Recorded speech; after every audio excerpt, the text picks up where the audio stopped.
gentlemen, good day and welcome to the Q2 and H1 FY2024 results conference call of the Phoenix Mills Limited. As a reminder, all participant lines will be in the listen-only mode and there will be an opportunity for you to ask questions after the presentation concludes. Management of the company is being represented by Mr. Shishir Srivastava, Managing Director, Mr. Anurag Srivastava, Group CFO, and Mr. Varun Parwal, Group President Strategy and Corporate Finance. Should you need assistance during the conference call, please signal an operator by pressing star followed by 0 on your touchtone phone.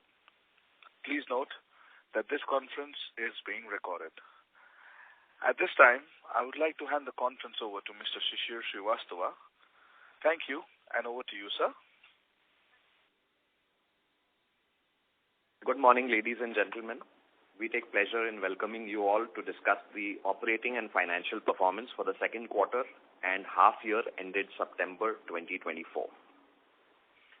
We hope that you've had a chance to look at the results presentation shared by us. The same is uploaded on the stock exchanges as well as on our corporate website. I will now take you through the key highlights of the results with reference to the relevant slides of the results presentation. Over the last 10 months, we were tasked with launching 4 million plus square feet malls, and today we are extremely proud of having delivered these world-class experiential developments which set new benchmarks in retail and mall design. Starting with Phoenix Mall of Asia, Bangalore, if I may draw your attention to page 3. We launched this mall on October 27th with over 440 national and international brands, complete with India's largest international luxury watch cluster, a wide array of entertainment and dining options complemented with beautiful and captivating interiors and decor. We expect Phoenix Mall of Asia not only to be a luxury destination for Bangalore, but a complete family destination and become the true landmark retail asset for the entire south of India.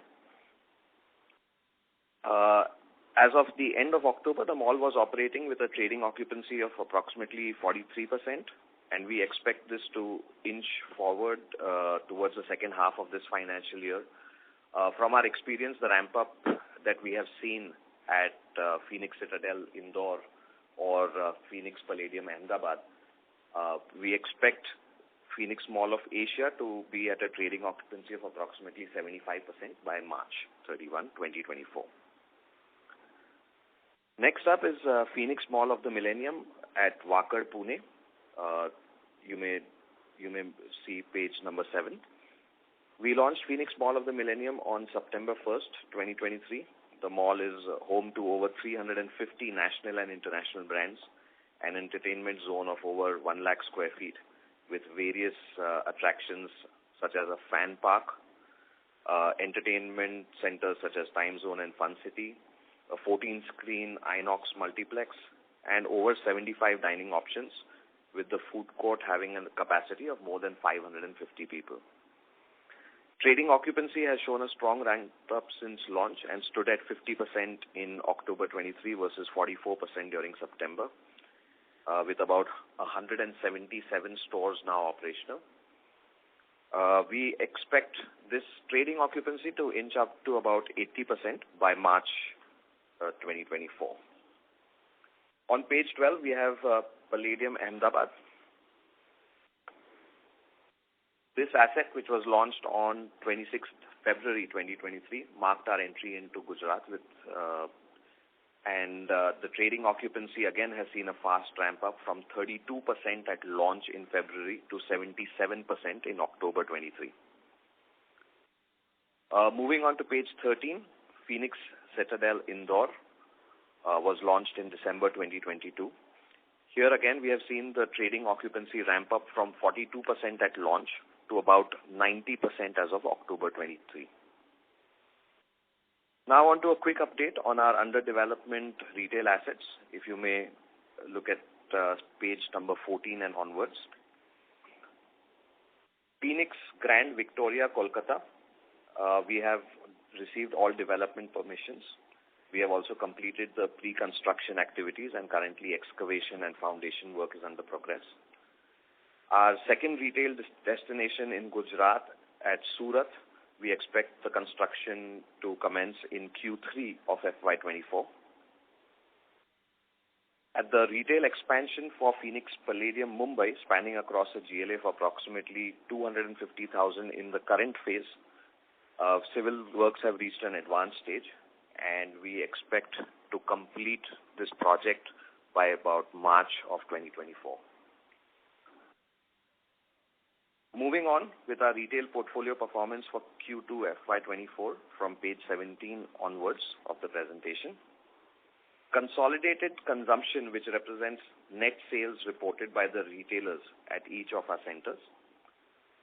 At a portfolio level, for the quarter ended September 23, consolidated consumption stood at 2,639 crore with a growth of 20% over the same period last year.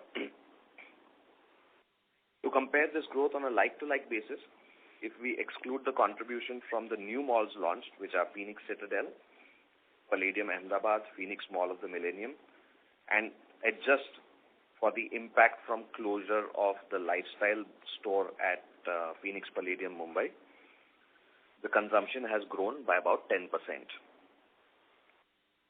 Turning to page 21 onwards for the financial performance of our retail portfolio for the year so far. For Q2 FY24, retail rental income stood at 392 crore, up 25% when compared to Q2 FY23. Q2 FY23, and 8% on a like-to-like basis, excluding the new malls launched. Retail EBITDA for this quarter was 402 crore, up 26% compared to Q2 FY23 and up 11% on a like-to-like basis. For H1 FY24, retail rental income stood at 769 crore, up 21% compared to H1 FY23. And up 6% on a like-to-like basis, excluding the new malls launched. Retail EBITDA for this period was 789 crore, up 23% compared to Q2 FY23, and up 9% on a like-to-like basis. With the onset of the festive and the winter season now for FY24, we look forward to a fabulous performance in the second half of the year as well. May I now request Anurag to take you through the office, hotels and residential section and the overall financial results. Thank you, Shishir. Good morning, everyone. Please refer to page 27 onwards for update on commercial offices. Our commercial office portfolio is seeing improving traction with gross leasing of over 3 lakh square feet in the period from April to October 2023. With about 2 lakh square feet of new leasing and 1 lakh square feet of renewals.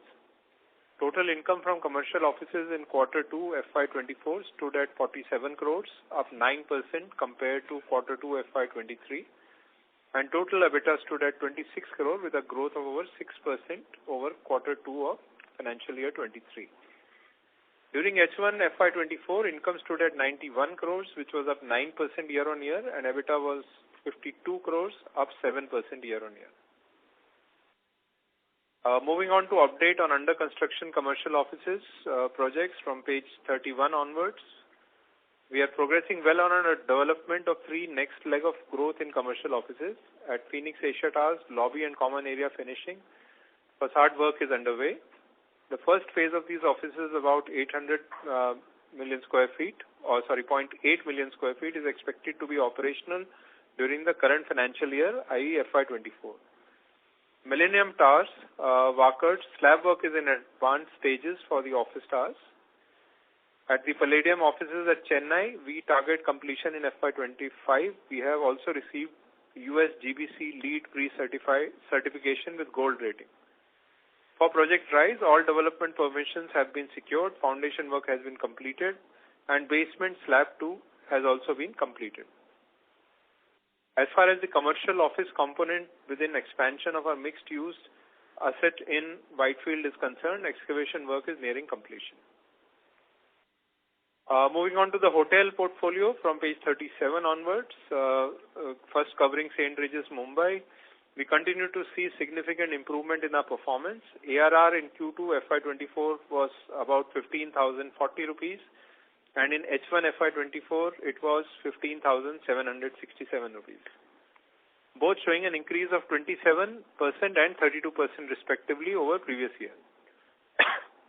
Total income for Q2 FY24 stood at rupees 102 crores with growth of 20% over Q2 FY23 and at rupees 213 crores for H1 FY24, up 39% over H1 FY23. With the increase in total income, EBITDA margin has also improved to 43% in H1 FY24 compared to 40% in H1 FY23. At our property in Agra, Courtyard by Marriott, ARR in Q2 FY24 was at 4,196 and in H1 FY24 it was 4,303, both showing an increase of 8 and 13% respectively over previous year. Total income for Q2 FY24 stood at 9 crores, up 7% from Q2 FY23, and EBITDA stood at rupees 1 crore, up 7%. Total income for first half 24 stood at 20 crores, up 20% from last year, and EBITDA stood at rupees 3 crore, demonstrating a 19% growth. Our residential business update is from page 44 onwards. We continue to witness very good traction in residential sales. We have completed gross residential sales booking of 495 crores in year-to-date October 2023, which is already higher than gross sales booking of rupees 466 crores done in FY23. Same goes for collections, which stood at 423 crores in year-to-date October 2023, surpassing the full-year collection of rupees 369 crores seen in FY23. We have built and delivered 2.83 million square feet across One Bangalore West and Kesako, of which we now have only about 5 lakh square feet of unsold inventory left. At our under development premium residential project at Alipur, Kolkata, consultants for various work streams have been onboarded and we are in the process of obtaining our development permissions. I would like to now move to financial results from page 47 onwards. Some of the key highlights of our consolidated financial performance are as follows. Income from operations for Q2 FY24 stood at 875 crores. This is up 34% year-on-year, and at 1686 crores for H1, up 38% year-on-year. Operating EBITDA for the quarter stood at 514 crores, up 35% year-on-year, and 1006 crores for first half, up 43% year-on-year. Reported PAT after minority interest and after comprehensive income for Q2 FY24 stood at 262 crores, which is up 40% year-on-year, and stood at rupees 531 crores for the first half. Debt position from page 49 onwards. Consolidated gross debt stood at 4,263 crores as on 30th September 23, down by 311 crores since March 20. 97% of our gross debt is on operational portfolio with very competitive average borrowing rate of 8.71%. Currently, our lowest cost of borrowing stands at 8.5%. Despite RBI increasing rates by 250 bips since March 2022, our borrowing costs have gone up only 141 bips so far. As the overall interest rates in the economy starts to rise, our effort will be to minimize the impact of this on our cost of borrowing by reducing the spread charged by the banks on top of the repo rate.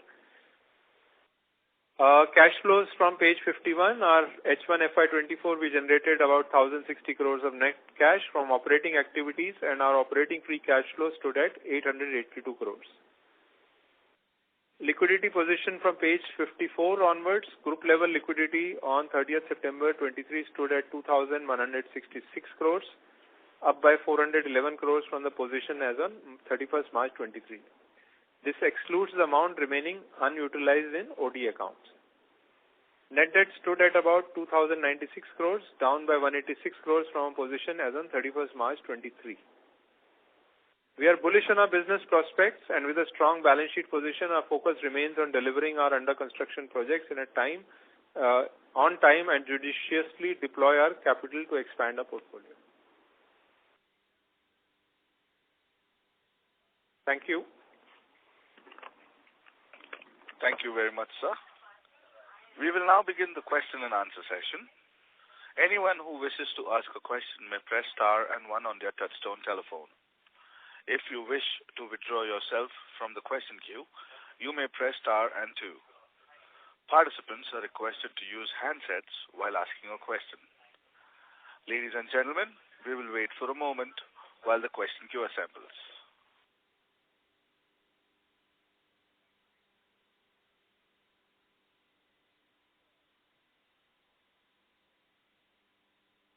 The first question is from the line of Resham Jain from DSP Asset Managers. Please go ahead. Hi, good morning, team. So I have just a couple of questions. So first one is, if you can just help with your overall capex to be incurred over the next 3 years based on the current development which you are going to do. Hi, Resham.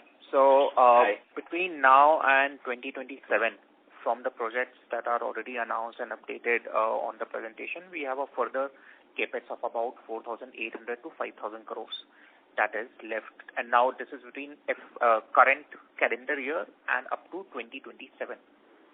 This includes 3 million square feet of retail that's under construction at various stages, and the over 5.5 million square feet of commercial offices, as well as the residential development planned at Alipur. Okay. And the overall, let's say, if I look at the cash generation over the same period, the cash generation seems to be significantly higher than this number. So how are we thinking about the incremental cash which we are going to generate? Are we further going to because our debt levels are at a reasonable level now at net debt. So just your thoughts on the same.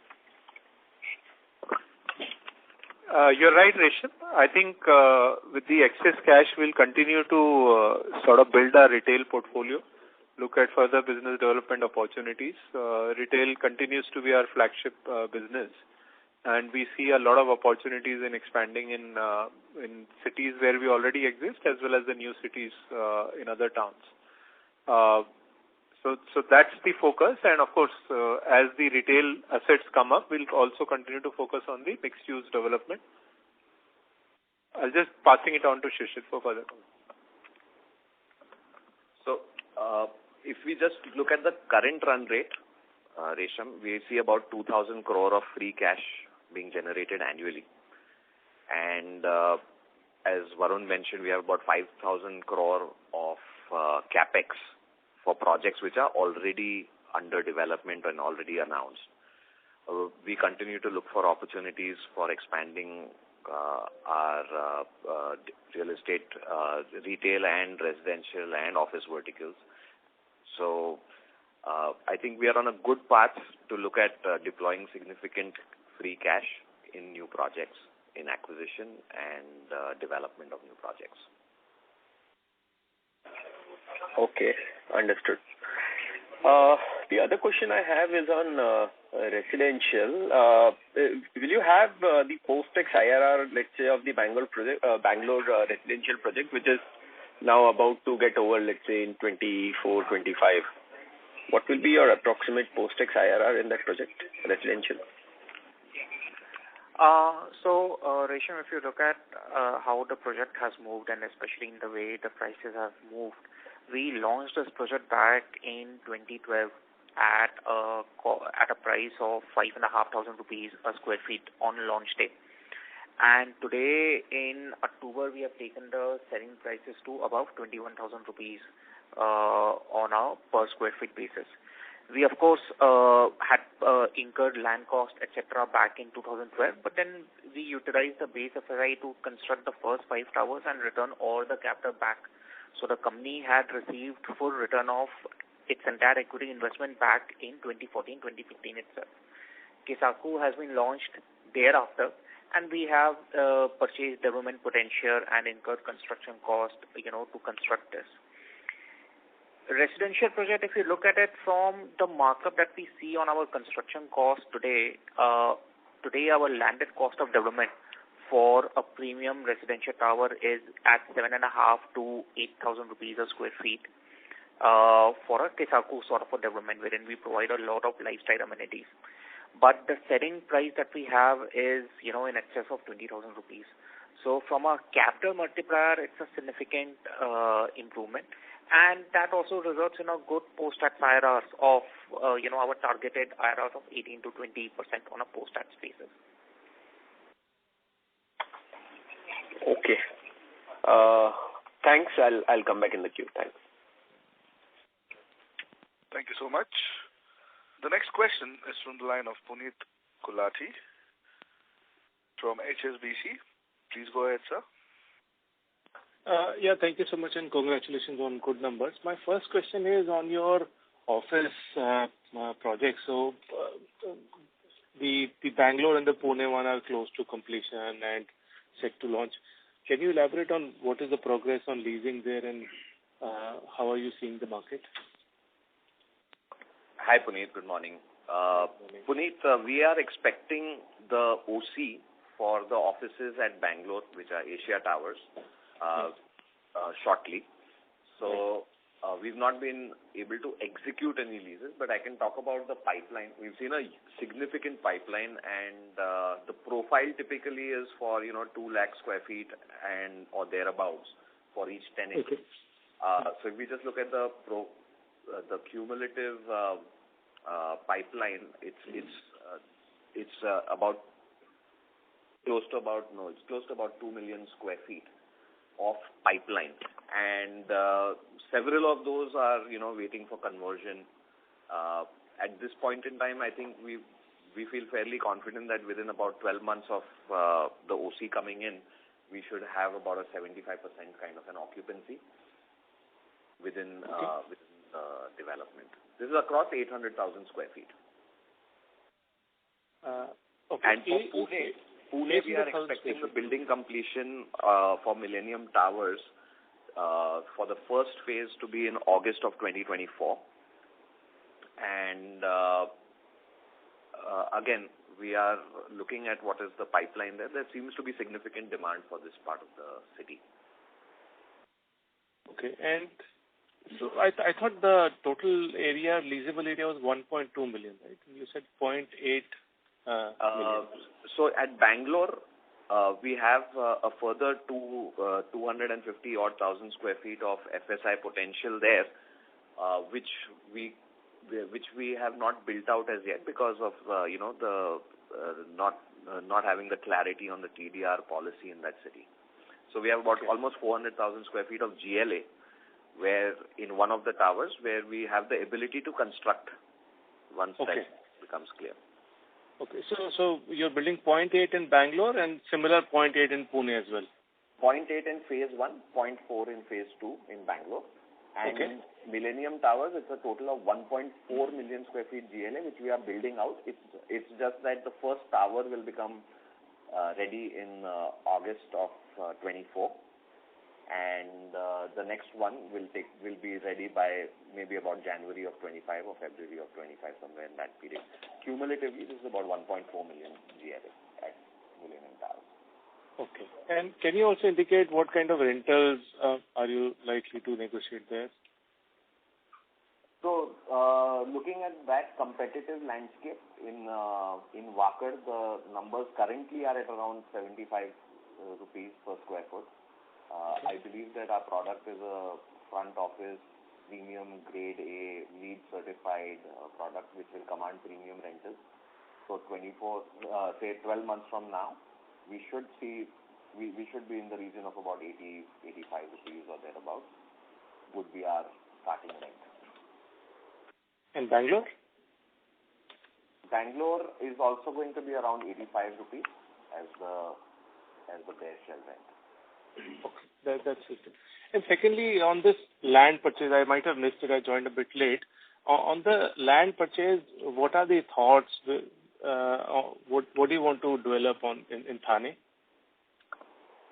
Puneet, as you are aware, I think the competitive landscape there has quite a bit of retail. So we are evaluating what is the ideal development mix. We've also seen that despite the inventory overhang on residential, we've seen that the good grade A quality residential has outperformed in that market with rates in excess of 20,000 rupees a square foot. So we are evaluating the ideal development mix for this location, and we are certainly cautious about the competitive landscape in retail. So I think it's going to take another 3 months or thereabouts to define what we are going to finally build there. Okay. But you would have done some IRR calculation, right? And what would that have been based on? So we've looked at various scenarios. We've looked at mixed-use development with retail in the lead.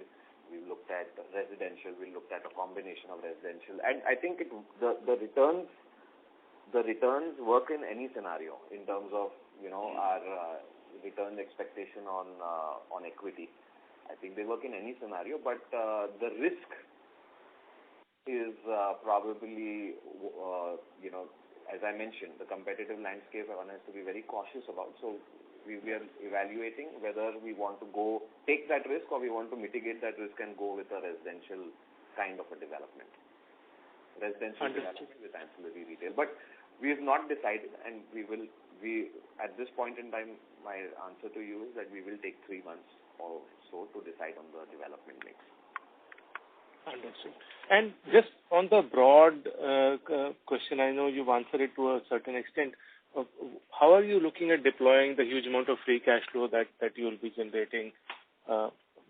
Should we expect anything in next 1-2 years to get added, and then which geographies? Adding new developments is routine for us. That is what that is how we are growing, and we continue to be very, very aggressive in terms of our land, evaluating land opportunities in some of the key markets. In some of these markets, there were auctions announced which then got cancelled. But so we are actively looking for land in 4 or 5 different key markets that we have identified where we want to be. So as we have done in the last several years, we will keep acquiring and delivering at least 1 million square feet of retail every year or thereabouts. Right. Okay, but you have to spend close to at least 1,000+ crore every year, right? So that's a large sum to spend as well. Yes, it's a large sum to spend, but I think it's good to have that kind of an ammo to go and buy the most premium land parcels for the most premium development in these cities. So land cost is not low, right? Yeah. And we want to also keep our debt levels in check while we pursue these opportunities or pursue expansion opportunities at our existing development. So we will be very judicious about how we utilize our cash flows. Understood. That's helpful. Thank you so much, and all the best. Thank you. Thank you so much. Ladies and gentlemen, in order to ensure that the management will be able to address the questions from all participants in the conference call, please limit your questions to 1 or 2 per participant. Should you have a follow-up question, please rejoin the queue. The next question is from the line of Kunal Lakhan from CLSA. Please go ahead. Yeah, hi. Good morning. So on, when I look at your trading occupancies in the last 12 months, right, I mean, across your assets, they've increased from, say, 4 to 8%. And when I look at same-store consumption, it's grown by 10%. So, adjusted for the occupancy, trading occupancy, is it fair to say that the consumption growth, like-to-like same-store, would be about 4%? Hi, Kunal. Varun this side. So, I think on your question first on trading occupancy, we have had a very strong lineup of retailers who have either entered India or expanded into India, and we have been accommodating them in our malls over a period of time. And we saw a number of them opening up in September and further more followed up in October as well. And this I'm referring to only the existing operational portfolio. So today our asset like a Phoenix Market City in Bangalore, which was launched in 2011, is trading at a lifetime occupancy of 98%. And we have a very, big lineup of brands who we are still waiting to accommodate in this mall. That said, a number of these retailers have recently entered and opened in the mall, and their performance in the first 18 months takes time to ramp up and start contributing meaningfully to the overall trading density perspective. If I look at, say, malls where the new retailers have been operational for some time, I would say that Phoenix Palladium has seen a trading density growth of 7 to 8% year on year on a like-to-like basis, whereas a Phoenix Palacio has seen a like-to-like growth of over 14% if I am looking at same-store sales contribution. And we see the strong high single-digit contribution from stores across our existing operational portfolio. We have also, to share some light with you, we have also given a category-wise breakup in the presentation, wherein on a like-to-like basis, the overall portfolio has seen a 10% growth, and this contribution has been led by jewelry, which has grown at 25%, by F&B, which has grown at 12%, and of course multiplexes, which have had their best ever quarter at 22%. We have also seen a recovery in hypermarkets. I think some of the legacy issues that we have faced in the hypermarket performance in FY23 is starting to get addressed and resolved. It still remains way below what we have seen compared to pre-COVID levels, but it is starting to improve from the low basis that we saw in FY23. So fair to say that that whole catch-up will happen in subsequent quarters when these newer tenants will kind of, their consumption normalizes? Absolutely. We had Uniqlo open recently, and which was in October. Now that's certainly going to add significantly to the overall consumption in that area. Plus, I think also now with this festive season, it's going to be a good way to track against what the consumption was last year for the next 3 months, October, November, December. I don't think that there is any sentiment or structural issue that we are seeing impacting the consumption in the mall. Last quarter, certainly we did see an impact, but I don't think in the long term. I think in the long term it will balance out. So this next quarter is very key for us. Sure. My second question was on, again, the Thane land. I mean, in the past, we've been very clear in terms of, when we buy a land, there's always a end-use planned, strategized, but this seems a little different, in terms of, we bought the land, but even not yet sure whether, we'll build retail or residential. Just wanted to understand the thought process behind acquiring this land. Kunal, it's a landmark location. Okay. It does not take away from our confidence in building a fabulous retail development there. But there is significant competition, and there are quite a few of our brands which are already occupying retail space in these other malls in that vicinity, right? So, while we've been able to, I think we acquired this at a fair value, the land. We want to figure out what is the best return for our efforts and our investment into this land. Hence, we are evaluating other asset classes which are where the risk on the return estimates are much lower. So that's the only point here. We have evaluated this for a retail-led mixed-use development, and it does meet our returns profile, but there are risks associated with that. So we are looking at the ideal development mix which mitigate any risks to the return. Sure. Any idea on the potential leasable area or saleable area, potential that this land would have? Let me tell you that the overall development potential is 3 million square feet, or slightly higher than that actually. We may have to slice this up into 3 or 4 different asset classes, and clearly, so that is what we are trying to really figure out at this point in time. Sure. Thanks. I'll come back and take you. Thank you. All right. Thank you. Thank you.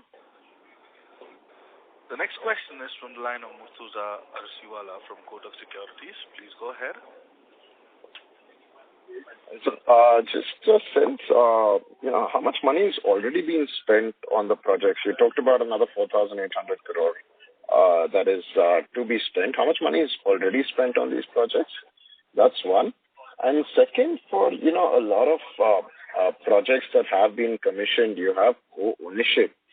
Is there any sense or understanding with the partners in each of these individual projects on the fungibility or utilization of cash that these operational malls now throw out? Murtuza, I will take the first part of your question. You spoke about how much we have spent on these various assets so far. So, for the malls that have opened up, as well as the money that we have spent on offices and retail under construction, we have cumulatively spent about 6,000 crores from 2018 till now on these assets. And we can, of course, connect offline and share, asset-wise details if required on the amount spent on each asset. Sure. On the second question? Your second question was on the ability to upstream cash flows from That's right. from SPVs with JV partners. No, so we are looking at currently the JVs that we have with GIC. We are earmarking the free cash being generated from there to be invested or deployed in a new acquisition, one or two. In the other JV which we have with CPPIB, we have ongoing expansion. So a bulk of this 5,000 crore of future spend is going to be in these SPVs or in the partnership with CPPIB. So we are looking at the most efficient way of utilizing those cash flows for that expansion. So if I understand that right, for instance, the Bangalore Mall or some of the more recently commissioned malls in Bangalore, Pune, which are in partnership with CPP under a separate SPV, the surplus funds will go, let's say, in a Kolkata Mall, which is a separate SPV, but still the same co-owner. So Bangalore, we have a significant expansion, right? We are building a 300 plus key Grand Hyatt hotel. We are building 1 million square feet of offices, plus we are expanding the retail at the Bangalore Mall. So that SPV in itself will have a sizable capex out of this 4,800 that Varun outlined for you. Similarly, I would say that with the new malls opening, Mall of the Millennium at Pune, it's going to take time for the cash flows to build out. And we will evaluate when we see significant free cash being generated, we'll evaluate mechanism of how that can be upstreamed or how that could be utilized for. Sorry, let me also clarify. Mall of the Millennium, currently we may have spent only about 70% of the overall project cost for the mall alone, and we are still incurring expenses on the office development. So any free cash that gets generated there will get utilized in that development first. Mall of the Millennium, we've probably spent about maybe 60% of the overall project cost. So free cash getting generated there will get utilized for capex and completion of the offices, etc. So the cash utilization in terms of capex is already pretty straightforward and identified for the next 3 years. Thank you. Thank you.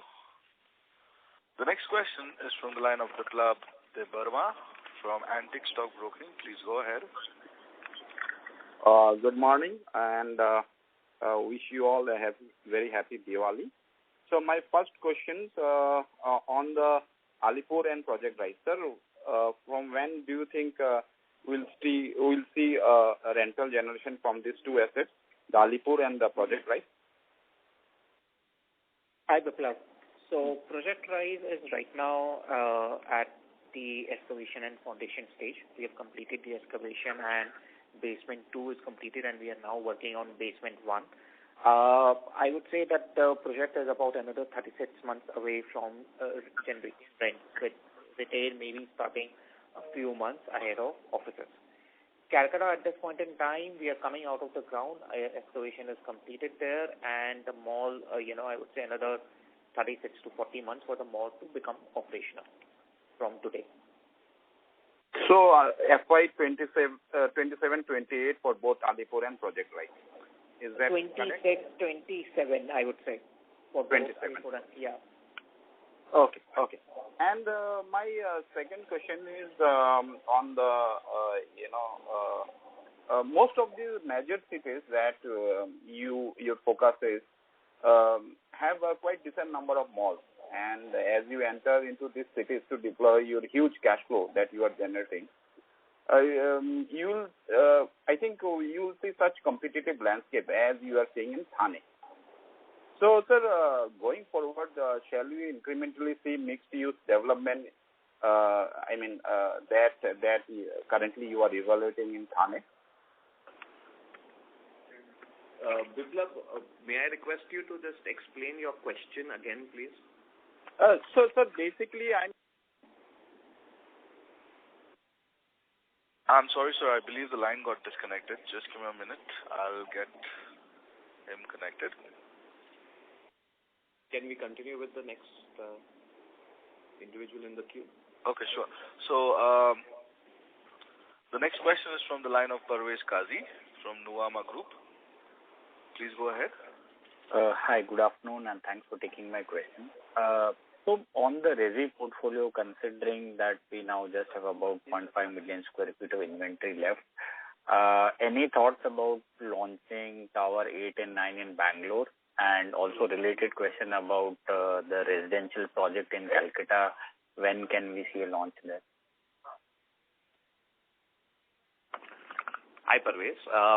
So Towers 8 and 9 at Bangalore, we will only announce or launch once we are able to proceed with the TDR loading on the layout, which currently, as per policy, there's some ambiguity. Right, so we have, but again, I think it's a hugely anticipated launch in that micro market, and as much as we are looking forward to the launch, we know that there's a huge customer base that's looking forward to this launch. Calcutta is at design stage. I think we may be about 6 months or so away from announcing the launch. Got it. Thanks and all the best for future. Thank you. Thank you so much. The next question is from the line of Pritesh Sheth from Motilal Oswal. Please go ahead. Yeah, hi, good morning. Thanks for taking my question. Firstly, on slide 69, where you have given the expiry details. So based on that data, if I calculate roughly 4 million odd square feet of space in these malls are going to come up for expiry over the next 3 years, roughly 1 million square feet each. So, how should we look at, rental growth in these, once these are set for renewals? Yeah, that's my first question. Hi, Pritesh. So, I think you're right. And, the idea of putting out a renewal schedule is also for us to plan and see how we can improve upon the brand mix and the category mix inside our malls. If you see over the last 4 years from pre-COVID to now, we have significantly enhanced the presence of newer, faster growth categories, whether it's in cosmetics or jewelry or in fashion, by replacing, by creating space for new assets and new brands entering the country, and also increasing the experience-oriented components such as F&B and relooking at how F&B is run inside the malls. Over the next 3 years, the pipeline that we have allows us to continue to revamp and ensure that our existing assets drive market-leading growth and they continue to stay very relevant for the new age consumers and the discretionary consumers as well. If I may top up over there, see, for us, it's routine to see every mall go through this renewal or end of contract cycle. So at an average, we would see 15 to 20% kind of a renewal across our or a end of contract across our portfolio every year. In some years, it may spike up because of, let's say, because of anchor, which are anchor agreements coming for end of contract, etc. However, we see, our learning has been over the last 20 years, and we've tried to implement this learning, that every such spike where you may see in a year 25-30% of an area coming up for end of contract, it presents us with a huge opportunity to evolve that asset by making significant changes on the experiential side, maybe circulation related aspects, addressing those which we learn over a period of time, and also changing the brand mix a little. So over the years, as the asset evolves and these renewal opportunities or end of contract opportunities arise, we get the ability to move certain brands to other locations where they will be more successful, and freeing up that location for a newer brand or a higher positioned brand. And this is across the life cycle of the asset. Year after year it evolves, and the premiumness of the overall offering keeps moving up. Sorry for that lengthy answer to your short question. No, thanks for the detailed explanation. But in general, since most of these assets are up for renewal after 10 years of operations, right? So hence major reset would obviously be expected in terms of rentals as well. So as per your experience, how much should that reset be versus a usual 5-7% kind of contractual escalation? Firstly, the cycle is not 10 years. We see it that we see a spike coming every 5 years, and at an average on an annual basis, about 20% of the area gets, 15 to 20% of the area gets end of contract. At end of contract, typically we see a significant catch up on the minimum guarantee rent.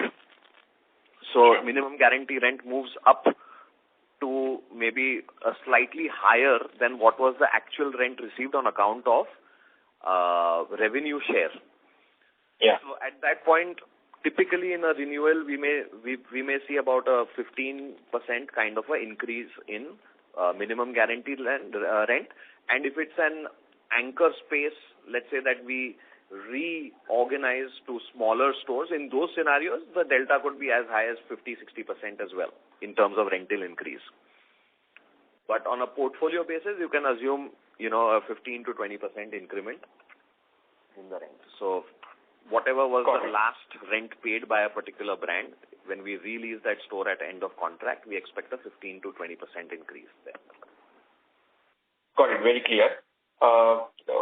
Second question on consumption guidance that you gave of 11,000 crore at the starting of the year. We have already done, I think, roughly 5,200 odd crores. You'll stick to that guidance, or there's an upside potential to that? I think we may be a little ahead of what we may have estimated for H1, because now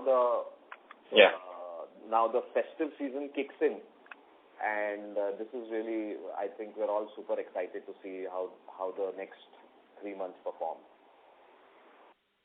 Sure. Got it. And just lastly on, Thane again, since it's, Sparkle 2, which is, the subsidiary, and Sparkle 1, we have a JV with CPPIB. So this is also with, in partnership with CPPIB that we are acquiring this Thane land?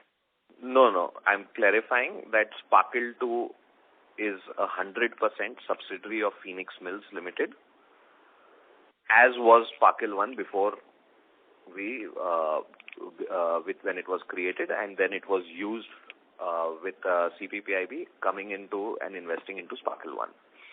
So Sparkle 2 is 100% subsidiary. It's not connected to the CPPIB JV in any way. Sure. But would one of the two partners be interested in coming up with us for that land? Depends on the mix, I guess. Yes, that depends on the development mix. Okay. Which at present we have not finalized, as I mentioned earlier. Got it. That answers my question. Thank you. All the best, and wish you advance Happy Diwali to you and your team. Thank you. Happy Diwali to you too, Pritesh. Thank you so much. The next question is from the line of Kunal Lakhan from CLSA. Please go ahead. Hi, thanks for the follow-up.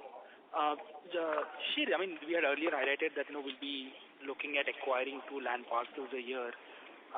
Just wanted some clarification on that. The 2 land parcels would be towards retail, and over and above you'd look at say for the residential expansion, or it's 2 land parcels in total, and it could be either residential or mixed or retail. No, our goal is, as I mentioned many times previously, Kunal, in the last several years, our goal was to, after 2024, when we've delivered all the projects that we had, undertaken in FY17, our goal was to deliver 1 million square feet after 2024 of retail every year. So I think we are well on track to achieve that, and we will continue to buy 1 or 2 land parcels for retail every year. Yeah. Got it. That's what I wanted. Also, just secondly, on the first CPPIB platform, now that most of the assets with say Bangalore and Pune, commencing operations, most of the assets under the first platform are operational. What would be the exit strategy for CPPIB, and also in terms of our interest, would we look at buying back stake as a part of CPPIB's exit strategy? So Kunal, while the malls have become operational, the other asset classes being developed on those same land parcels continue to, for the next 2 to 3 years, the project continues. So at present, we are still in active development in the CPPIB JV with the office expansion, the hotel at Bangalore, additional retail area being added. And no, there is absolutely no discussion on exit or any exit strategy at this point in time with CPP. Sure. Thanks so much, and all the best. Thank you. Thank you. The next question is from the line of Biplab Debbarma from Antique Stock Broking. Please go ahead. Yes, sir. So my earlier question was going forward, as we keep investing in new land parcel in the major cities, do you see that we would be doing mixed-use development rather than purely, kind of retail focus because of the high competitive landscape as you were seeing in Thane? Or Thane is just one of the incidences that we are seeing? Thane may be an aberration because it is already a very dense micro market and with significant competition. So okay. Yeah. Okay. And second question is on so our focus, as you rightly said, in the focus would be on the pure play retail and opportunistic investment in other segments of real estate. Your focus continues to be retail. Is that correct, sir? That's my understanding, sir? Biplab, if I may explain this to you. See, there are certain markets, or rather across the country today, land parcels have much more development potential, which one cannot consume entirely for retail. So even if we acquire a land which is focused for a retail development, we will consider other asset classes to exploit that maximum potential on the FSI. What that asset class will depend on what is the demand in that particular city and in that market. Okay. Great, sir. Thank you, sir, and wish you a very happy Diwali, sir. Thank you.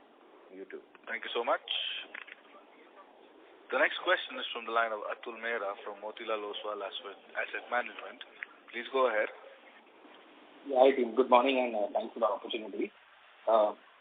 Just one question in terms of with this outlay of 4,800 crores till FY27 that we mentioned, and given that along the way we will have renewals and escalations with existing customers, what is the likely operating cash flow trajectory we will get to, in your opinion, from the current 2,000 crore number that we have? Can this be more like 4,000 crores if we were to go by the current plan? Atul, tricky question because I don't think we can give a guidance such as this. No, not a guidance, based on calculation. But okay, I would say that analysts have presented to us that we are really best placed, to give you this computation. But you would not be off the mark. I can say that you would not be off the mark of what their computations are showing. Right. Would you like to tell us what you are estimating? 4,000 crores. Yeah, I think that's a healthy target, and we will definitely try and beat it. Great, sir. Great to know. And then secondly, in terms of like we're talking about retail expansion going forward and deployment of the free cash flow that we will generate. So, if we were to look at some of the next in terms of cities, next set of cities versus what we have the top tier 1 cities in some sense. So, is there in your opinion a viable model to go to the next rung of cities, maybe with a more in terms of improvised retail square footage, and any exploration on that side which can further expand our target market?